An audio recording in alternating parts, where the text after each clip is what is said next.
क्या पूजा में गलती हो जाने से अनर्थ हो जाता है? भगवान नाराज हो जाते हैं? दिया बुझ गया या प्रसाद की थाली गिर गई? यानी समाज का एक बहुत बड़ा पोर्शन इस प्रकार का है जो भक्ति करना चाहता है, लेकिन वो कुछ ना कुछ और वहां से एक भार लेके आ जाता है। भगवत गीता में भगवान कहते हैं, अनन्यास चिंतयन्ति माम ये जना पर्युपासते। और एक जगह तो जहां भगवान कंक्लूड करते हैं भगवत गीता, वो पराकाष्ठा है।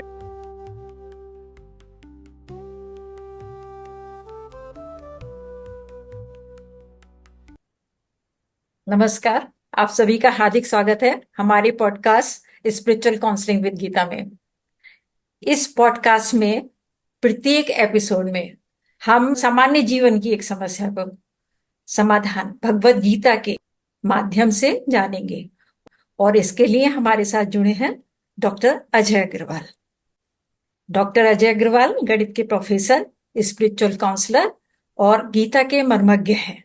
शिक्षा, करियर काउंसलिंग और अध्यात्म के क्षेत्र में उनका 35 वर्षों से भी ज्यादा का अनुभव है। तो डॉक्टर अजय अग्रवाल, आपका हार्दिक स्वागत है।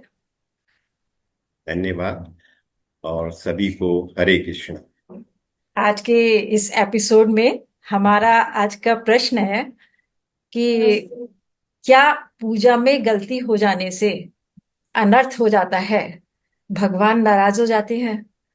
तो जैसा कि हम अक्सर देखते हैं कि कभी भी जब जैसे हम मंदिर में जाते हैं और पूजा करते हैं तो कई बार ऐसा लगता है बहुत सी छोटी मोटी गलतियां हो गई हैं। जैसे हम माला जप कर रहे हैं तो 108 की जगह हमारे एक कम रह गए, उठना पड़ गया। या जैसे हम व्रत करना भूल गए या कुछ खा लिया व्रत में तो एकदम डर जाते हैं। और जैसे कि मूवीज में भी हमें देखने को मिलता है कि एकदम दिया बुझ गया या प्रसाद की थाली गिर गई। अब ये इतनी कंडीशनिंग हुई हुई है कि लगता है कि जैसे अब तो बस कुछ बुरा होगा ही। और बाई चांस कोई घटना घट जाती है तो फिर हम उसे उससे जोड़ लेते हैं। तो क्या पूजा में इस फियर, इस भय का जोड़ना सही है? या क्योंकि क्या होता है, भक्ति से हमें शांति मिलनी चाहिए, पूजा से, प्रार्थना से, लेकिन उसकी जगह हमें उसमें अशांति पैदा होती है। तो क्या हमें मार्गदर्शन मिल सकता है? बहुत एक ऐसा प्रश्न आपने लिया है जो मेरे काफी जो स्पिरिचुअल काउंसलिंग के सेशंस हैं तो भक्तों के द्वारा पूछा जाता है। यानी समाज का एक बहुत बड़ा पोर्शन इस प्रकार का है जो भक्ति में लिप्त है, भक्ति करना चाहता है, लेकिन वो कुछ ना कुछ और वहां से एक भार लेके आ जाता है। हम्म। तो इस विषय में गीता बहुत ही सुंदर मार्गदर्शन करती है। और हम्म। उससे पहले मैं आपको बताऊं कि हम्म। भक्ति भी एक बहुत स्वाभाविक प्रक्रिया है। हम्म। जैसे भक्त लोग इस तरफ ध्यान दें, क्या हम सांस गिनकर लेते हैं? बहुत से लोग बताते हैं कि भाई 1 मिनट में 20 होनी चाहिए, 16 होनी चाहिए। लेकिन एक हम्म। स्वाभाविक प्रक्रिया है जिंदगी में। मरण से लेके जन्म से लेके मरण तक हम सांस लेते ही रहेंगे। और यदि हम्म। उन्हें गिनने बैठ गए हम्म। तो जो सांसों का आनंद है शायद हम ना ले पाए। बिल्कुल। क्या हम जब खाना खाते हैं तो हमने एक गस्से को कितनी बार चबाया? क्या हम ये गिनते हैं? बहुत से शास्त्रों में बताया जाता है कि 32 बार करना है, इतने बार करना है। लेकिन उससे जो है, जो स्वाभाविक प्रक्रिया है, वो जीवन का आनंद है, वो खत्म हो जाए। बिल्कुल इसी प्रकार भक्ति भी हमारे लिए जन्म से लेके मरण तक एक स्वाभाविक प्रक्रिया है। वो बंधनों से मुक्त है। बंधनों में उसे हमने बांध दिया, बांध लिया। और इस बंधनों की वजह से हम एक स्वाभाविक भक्ति का आनंद नहीं ले पा रहे। तो आप ये मान के चलिए, जैसे आपका सांस लेना है, जैसे आपका नहाना है। अब नहाते हुए कौन गिनता होगा कि कितने मैंने लोटे पानी अपने ये ऊपर पानी डाला? डाला। और अगर वो गिनेगा तो वो नहाने का आनंद खो देगा। तो वैसे ही भक्ति में मैंने कितनी बार भगवान का नाम लिया, कितनी बार भगवान को दंडवत किया, ये भगवान से जो हमारी निकटता है, जो भगवान की भक्ति का आनंद है, वो हमें दूर ही ले जाएगा। भगवत गीता में जितने भी श्लोक हैं, अगर मैं बोलना शुरू करूं तो 100 से ज्यादा श्लोक हो जाएंगे जिसमें इस बात पर बल दिया गया है। लेकिन फिर भी एक बहुत अच्छा श्लोक जो इसको सबको समेट देगा। भगवान कहते हैं, अनन्याश्च चिंत्यन्त्यो माम ये जना पर्युपासते तेषाम नित्याभियुक्ता नाम योगक्षेमम भाम्यम। अनन्याश्च चिंत्यन्त्यो माम ये जना पर्युपासते, अनन्य भाव से, यानी उनके अंदर कोई दूसरा भाव आ ही नहीं रहा है। कितनी बार भगवान का नाम ले रहा हूं, कितना झुका हुआ हूं, कितनी बार झुक रहा हूं, बस अनन्य भाव से भगवान की पूजा कर रहे हैं, कोई और भाव है ही नहीं। तेषाम नित्याभियुक्ता नाम, ऐसे नित्य पूजा करने वालों क्या योग और क्षेम मैं वहन करता हूं। योग जो उन्होंने अब तक प्राप्त कर लिया है, चाहे धन संपत्ति है, चाहे संतान है, चाहे ज्ञान है, वो योग है। और क्षेम जो उनकी इच्छाएं हैं, वो दोनों ही भगवान के द्वारा वहन की जाएंगी। भगवत गीता में भगवान इस बात को कह के जाते हैं। कहीं भी इस तरीके का नहीं लिखा कि आपको किसी दूसरे प्रकार का भाव इसके अंदर लाना है। और भी बहुत अच्छे अच्छे, भगवत गीता तो शुद्ध भक्ति से भरी हुई है। भगवान कहते हैं, मन मना भव मद भक्तो मध्याजी माम नमस्कुरु मामे वैश्य सत्यम ते प्रतिजाने प्रियोसी में। मन मना भव, मेरे में ही मन को लगा, तो गिनती में मन नहीं लगना है, झुकने में मन नहीं लगना है। मन मना भव, मेरे में ही मन को लगा, मन मना भव। मद भक्तो, मेरा भक्त बन जा। मध्याजी, केवल मेरा ही आश्रय ले। माम नमस्कुरु, और मुझे नमस्कार कर। ऐसा करने से तू मुझको पा जाएगा। तो भगवत गीता में जितने भी भक्ति के लिए भगवान ने मार्गदर्शन करा है, उसमें कोई बंधन नहीं है। वो अनन्य भाव से भक्ति है। और एक जगह तो जहां भगवान कंक्लूड करते हैं भगवत गीता, वो पराकाष्ठा है। वो भक्ति का एक ऐसा नियम है, यदि उसे फॉलो कर लें भक्त, तो सारे बंधनों से मुक्त होकर वो भक्ति करेंगे। सर्वधर्मान परित्यज्य मामेकम शरणम व्रज अहम त्वाम सर्व पापेभ्यो मोक्षयामि मा शुचा। तज धर्म सारे एक मेरी ही शरण को प्राप्त हो, मैं मुक्त पापों से करूंगा तू न चिंता व्याप्त हो। सारे धर्म मतलब जो भी रिचुअल्स हैं, जो भी आपके, उन सबको छोड़कर तज धर्म सारे एक मेरी ही शरण को, शरणागत हो जाओ। शरणागत का भाव रख, प्रभु जो कुछ भी है सही या गलत है, मैं तो तुम्हारी शरण में हूं, मेरा इसके बाद तो मार्गदर्शन। कोई रिचुअल रह नहीं इसके जाता। बाद कुछ रह ही नहीं जाता। हम्म। भगवत गीता का भक्ति का पूरा सार है, सर्वधर्मान परित्यज्य मामेकम शरणम व्रज। और भगवान गारंटी लेते हैं, कहते हैं कि सारे पापों से मुक्त कर दूंगा, चिंता मत कर। तो चिंता हम्म। मुक्त होने के लिए चिंता करना नहीं है, भक्ति तो चिंता मुक्त होने के लिए है। तो इन बंधनों से आप अपने आप को बाहर निकालिए। भगवत गीता का भगवत गीता का उन सभी श्लोक आप उठा करके यदि आप इस तरीके से पढ़ेंगे, तो इस तरीके के जो आपके मानसिक व्यवधान है, ये एक हम्म। अनुभव है बड़े बड़े मनीषियों का। बड़े बड़े, गीता तो किसी धर्म से, हालांकि हिंदू धर्म की पुस्तक है, लेकिन ये धर्म की बाउंड्री से बाहर निकल चुकी है। विश्व के बड़े बड़े दार्शनिकों ने, बड़े बड़े धर्माचार्यों ने, अलग अलग धर्म के वैज्ञानिकों ने इसका अध्ययन करा, और वो हाँ। इस निष्कर्ष पे पहुंचे, ये धर्म से उठकर एक जीवन जीने की कला देने वाली पुस्तक है। जब हम इसका नियमित अध्ययन करेंगे और शुद्ध भक्ति की तरफ अपने आप बढ़ते चले जाएंगे, क्योंकि भगवत गीता का सार ये है, शुद्ध भक्ति यानी सारे भावों को त्याग करके भगवान में समर्पण, उनका शरणागत हो जाना, और उस स्थिति में अपने कर्मों को करना। साथ साथ कर्म भी हैं जो आपकी प्रेस्क्राइब्ड ड्यूटीज हैं। आप टीचर हैं तो आपको पढ़ाना है, आप डॉक्टर हैं, आप भाई हैं तो आपको बहन का, आप पुत्र हैं तो अपनी माँ का, हाँ, आप पति कर्म हैं तो तो करना ही पत्नी। है, खाली तो पूजा कर्म नहीं। तो आपको करने ही हैं, लेकिन वो सारे के सारे कर्म अकर्म हो जाते हैं। यानी उनमें फल का बंधन नहीं रहता, आसक्ति नहीं रहती, यदि हम वो सारे के सारे भगवान को शरणागत होकर उनको अर्पित कर देते हैं। अर्पित कर देते तो हैं। भक्ति को तो आप एक तरीके से किन्हीं भी बंधनों से निकालिए, और भगवत गीता इसके लिए बहुत ही सुंदर अच्छा, ग्रंथ इसी है। से भगवान एक जगह रिलेटेड। और कहते हैं, तस्मात् सर्वेषु कालेषु मामनु स्मर युद्धचा मयि अर्पित मनोबुद्धि मामे वैशस्य संशयम। तस्मात् सर्वेषु कालेषु, हर काल में। वो ये नहीं कहते 108 बारी करना है, हर काल में। तस्मात् सर्वेषु कालेषु, हर काल में। मामनु स्मर, मेरा स्मरण कर।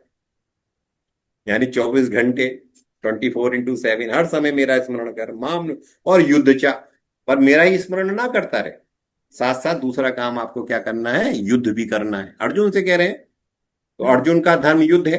आप पढ़ाने वाली टीचर हैं तो आपका धर्म पढ़ाने का है, यानी वो पढ़ाने का भी काम करिए, या पुत्री के धर्म का हाँ, या पत्नी के ऐसा धर्म नहीं का है जो कि एक ही जगह बैठे बस नाम एक ही जपते चीज। रहना है। और ये दोनों काम गीता सिखाती है कि भगवान का स्मरण भी साथ साथ चलता रहे और आपके हम्म। कर्म भी साथ साथ चलते रहे। और जिस मुझे लगता है स्थिति में हैबिट में आ जाता है, ये काम करते ये करते हैबिट में, अपने इसको आप। ये हैबिट में आ जाता है। जब भगवत गीता को आप समझ लेते हैं, भगवत हम्म। गीता को जीना शुरू करते हैं, तो हम्म। आप, भगवान ने भगवत गीता में शब्द दिया स्थित प्रज्ञ, जिसकी प्रज्ञा, जिसकी बुद्धि स्थिर हो जाती है, स्थित हो, तो हम्म। उस स्थिति को प्राप्त कर लेते हैं। फिर आप 24 घंटे भगवान में लीन रहते हैं, और 24 घंटे अपने कर्मों को, अपनी हम्म। ड्यूटीज को बहुत अच्छी तरीके से पालन कर रहे होते हैं। इसके भी कोई टेक्निक है कि कैसे कोई ऐसा कर सकता है कि भगवान का नाम भी पूरी समय में उसमें रहे, और उसके साथ साथ वो अपना कर्म भी करता रहे। हाँ, तो ये देखिए, भगवत गीता का नियमित अध्ययन, आप एक श्लोक लीजिए तो वो आपको इसके काफी करीब लेके जाता है। दूसरी चीज जो है, जो सबसे ज्यादा है, कि आपको पूरी तरीके से शरणागत हो जाना है। जिस दिन आपने शरणागत हो गए और सारे बंधनों को तोड़ दिया, अनासक्त कहते हैं, इस भाव का नाम है अनासक्त या निष्काम। भगवान भगवत गीता में निष्काम कर्म योग या अनासक्त योग कहते हैं। तो जिस दिन आप अनासक्त हो गए, आपने बंधनों को तोड़ दिया, तो आपका ईश्वर का अनुराग और अपने कर्मों के प्रति आपकी निष्ठा दोनों बढ़ती चली जाती हैं। तो ये एक भगवत तरह से गीता मन की कंडीशनिंग करनी है सबसे पहले। मन की कंडीशनिंग है। मन को जीतना सारे है। बंधन, सारे बंधनों को आपने तोड़ा। जब फल में आपकी आसक्ति नहीं रही, तो आपने हम्म। सारे के सारे कर्म अपने ईश्वर को समर्पित कर दिए। हम्म। आपने चाहे 90 बार करा, 100 बार करा, 100 बार करा, ईश्वर को समर्पित करके करा, तो कोई पाप लगा ही नहीं। हाँ, तो अर्पित इस कर तरीके दिया। से आप चिंता मुक्त, इस तरीके से आप चिंता मुक्त हो जाते हैं। और हम्म। भगवत गीता, तो अब छोटेपन में ही भगवत गीता का सार पढ़ाया जाता है। क्यों व्यर्थ चिंता करते हो, क्यों व्यर्थ किसी से डरते हो। तो भगवत तो गीता डर तो चिंता मुक्त वही। कर, चिंता मुक्त करने के लिए विश्व में शायद एकमात्र ग्रंथ है जिसका हम्म। अगर अनुसरण कर लिया जाए, जिसका पाठ करके अपने जीवन में उतारा जाए, या किसी हम्म। अच्छे गुरु के सामिप्य में उसको हम्म। सीखा जाए, तो हम्म। डेफिनेटली सारी चिंताओं का, ये तो आपने एक चिंताएं इस तरीके की पूछी कि भक्ति में जो आती हैं, लेकिन हम्म। उनके जो और धर्मों के पालन में भी जो चिंताएं आती हैं, वो भी हम्म। चिंता मुक्त होकर करते हैं, ईश्वर को अर्पित करके जब सारे कर्म करते हैं। तो उन कर्मों में असीम सृजनात्मकता जिसे कहते हैं, वो पूरी दुनिया के लिए, पूरी पूरी सभ्यता के लिए बहुत लाभकारी हो जाती है। जैसा अर्जुन ने करा भगवत गीता के इस श्लोक को, इस पूरे पाठ को सुनकर। जैसे अभी डर से ही रिलेटेड एक और चीज होती है जो जब जैसे हम कहीं मंदिर में धार्मिक स्थल पर जाते हैं, तो मैंने अधिकतर अपने आप भी कई बार महसूस किया है और औरों को भी देखा है इस बात से कि जैसे वहां जाते ही पंडित जी वगैरह बैठे होते हैं, वो कहते हैं कि यहाँ पे भाई ये इतने रुपए चढ़ाओ और ये संकल्प लो, और इससे तुम्हारे ये बच्चे को कुछ भी उसका स्वास्थ्य अच्छा होगा, या कई बार कुछ निगेटिव भी बोल देते हैं कि नहीं करोगे तो ऐसा होगा।